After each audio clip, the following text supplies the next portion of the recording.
ഇന്നലെ ഞായറാഴ്ച വേദക്കുട്ടിയുടെ അങ്കനവാടിയിൽ കലോത്സവമായിരുന്നു കേട്ടോ. അതുകൊണ്ട് തന്നെ എല്ലാ കുട്ടികളും ഇവരുടെ കുട്ടികൾ കളിക്കുന്ന കുട്ടികളൊക്കെ വെള്ളമുടുപ്പ് ഇട്ടിട്ട് വരാൻ പറഞ്ഞിട്ടുണ്ടായിരുന്നു.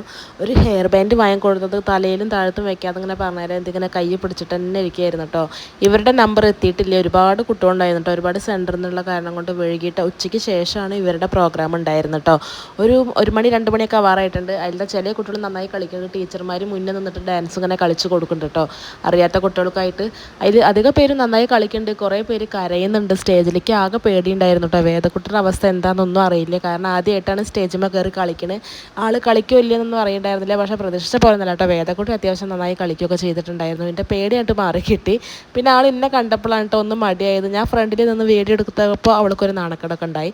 അങ്ങനെ ഞങ്ങൾ പ്രോഗ്രാം കഴിയണവരെ കാത്തുന്നില്ല കേട്ടോ. ഇവരുടെ കഴിഞ്ഞപ്പോൾ ഞങ്ങൾ നേരെ പോകുന്നു, സമ്മാനമൊക്കെ ഇനി അങ്കനവാടി ചെന്നിട്ട് വാങ്ങണം. പിന്നെ നല്ല ദാഹം ഉണ്ടായിരുന്നു, അതുകൊണ്ട് തന്നെ ഒരു അവിൽ മിൽക്ക് കുടിച്ചിട്ട് വരാൻ വിചാരിച്ചു. വേദക്കുട്ടിക്ക് ഒരു ഐസ്ക്രീം വാങ്ങി കൊടുത്തു. അത് കഴിഞ്ഞ് നേരെ വീട്ടിലേക്ക് പോന്നു.